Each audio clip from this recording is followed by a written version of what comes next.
Let's begin. Picture someone checking email at 11 p.m., their eyes already burning with fatigue, their back tense, yet still muttering to themselves, "Just one more thing. Finish this and I'll rest."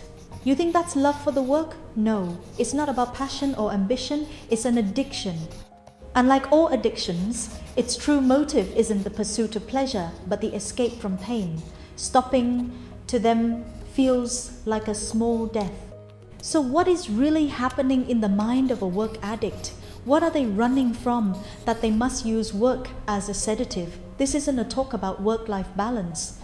This is a straightforward dissection of the psychological mechanism eroding them from the inside, an unrelenting analysis of the fear disguised beneath the veneer of excellence, of the emptiness being filled with hustle, and of the brutal question they constantly avoid. If I am not what I do, then what am I?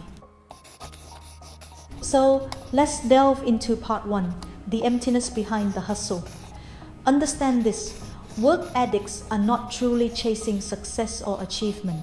They are running from a deep-seated internal feeling, the feeling that they themselves are worthless. Every task they complete, every check mark on the to-do list, triggers a small dopamine hit in the brain, a fleeting reward signal. But the problem is, that feeling of success fades alarmingly fast within just minutes. And what happens immediately after? A void, a hollow ache. An uncomfortable sense of emptiness crashes in, and their addicted brain instantly demands another task, right now, to fill that emotional black hole. This is not ambition, my friend. This is the very architecture of an addiction built right into the brain. And to understand that architecture, we must rewind time. Behind the highest performer in the office, the one who always delivers before the deadline, is often the shadow of a child who learned a cruel lesson very early. That the love and attention they received was conditional, and that condition was based on performance. It's a program installed from childhood. Get high grades, parents are happy and acknowledge you. Be quiet, and average, you become invisible. And the adult today simply inherits and modifies that old emotional equation into productivity equals worthiness of life. They are not working to build something lasting. They are working desperately to constantly prove to the world and to themselves that they deserve to exist. And this leads to a core fear. The work addict does not truly fear failure, they fear stopping. Because in the silence, when all the noise of work vanishes, the inner voices they've been trying to drown out surge back with force. You're not good enough. You will never be enough. Work therefore becomes a powerful sedative, a method to numb the relentless anxiety of facing one's true self. The busier they are, the less they have to feel. The more they plunge into numbers and projects, the further they stay from the fragile trembling being within. So, what is that escape mechanism built upon? We now enter part 2, the psychological architecture. First and foremost, we must talk about the need for acceptance. This is the deepest foundation. Research by experts like Brian Robinson points to a crucial truth. Work addicts do not work out of passion or grand purpose. They work out of fear of being judged, abandoned, deemed insignificant. An equation has been permanently seared into their nervous system. If I stop excelling, I stop mattering. Therefore, this is not a pursuit of perfection. It is a flight from the ultimate horror of becoming ordinary, because in their mind, ordinary equals worthless. Every email answered past midnight, every all-nighter spent finishing a report, is a brick they lay in a fragile protective wall, meant to keep that primal fear at bay. To understand this distortion, look at self-determination theory. This theory states that humans need 3 pillars for a happy and healthy life: a sense of autonomy, a sense of competence, and a sense of connection. Work addicts live in a disastrous imbalance. They overdose on the competence pillar while starving the other 2 to the point of atrophy. They lack true autonomy. They feel they have to work. It's a compulsion in a soup, a mandatory burden. And they also lack authentic connection. Relationships gradually become transactional, turn shallow, and eventually disappear completely from their lives. The result? A hollow shell with high competence, dazzling success on paper, but complete emotional and human bankruptcy. And from this bankruptcy arises a pivotal issue: the collapse of identity. Work is no longer a part of life. It becomes their entire sense of self. The question, "What do you do?" is no longer a casual inquiry. It becomes a referendum on their value and existence. Just imagine, without a job title, without a project to discuss, without hustle to boast about, who are they? The lurking answer terrifies them. Nothing, no one. Just an emptiness in human shape. And precisely because they fear confronting that void, they plunge even harder into work as a desperate avoidance strategy. They work to never have to ask that question. And that distorted psychological architecture creates an emotional economy with severely skewed balances. We arrive at part 3, the emotional economics. First, let's talk about a concealed reality: depression. Research shows work addicts have a depression rate twice as high as the average person. Their risk of emotional and mental burnout is also 60% higher.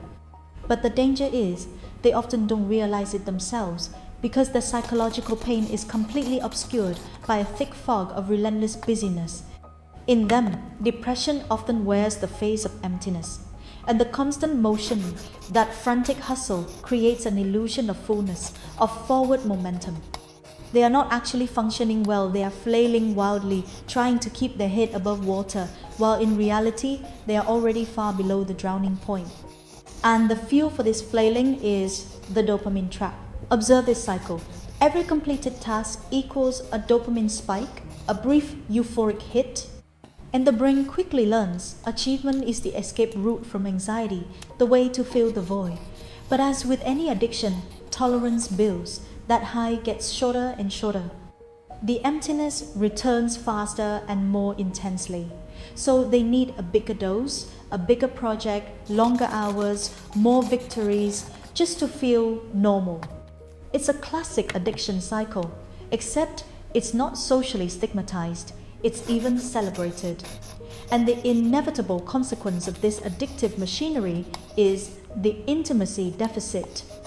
Real relationships, authentic connection, demand something the work addict lacks: vulnerability, the ability to show someone the real, soft, imperfect person behind the glossy achievements.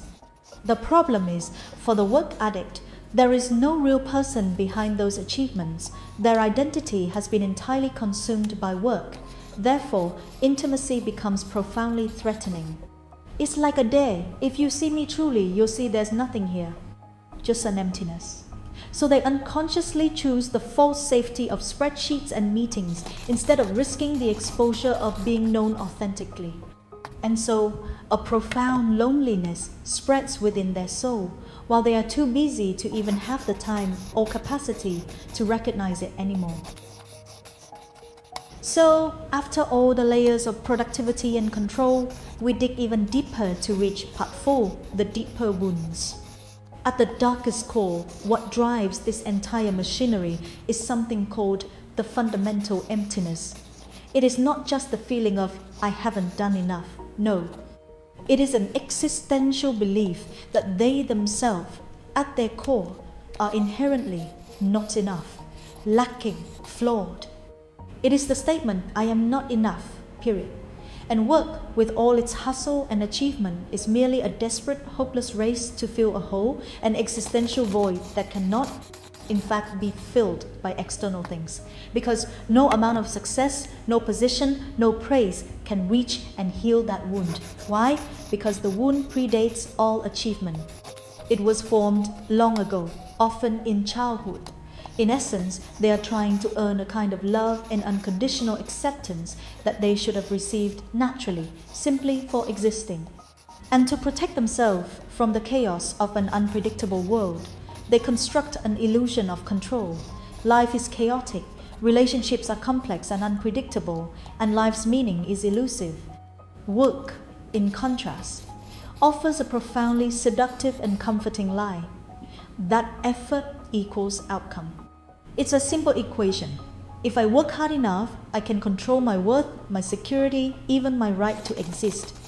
It is, in essence, a sophisticated defense mechanism erected against the horror of inherent human vulnerability, but that control is an illusion. While they think they are controlling work, they are in fact being absolutely controlled by the internal compulsion, the anxiety. And finally, if we dig deeper still, we find the fear behind the fear. The surface fear they acknowledge is, what if I fail? But the real fear, far deeper and more brutal, is what if I succeed at everything? What if I achieve every goal, every accolade, and still end up feeling this empty and worthless? That is the ultimate nightmare. The idea that they could climb to the very peak, look down, and discover it all means nothing. And work, with its endless cycle, is a supremely effective postponement tool. It delays the confrontation with that horrifying truth indefinitely, until one day either their mind or their body breaks from exhaustion, illness, crisis, and forces them to stop and pay the psychological bill they have been evading for so long. And so, after all this analysis, we arrive at the final reflection.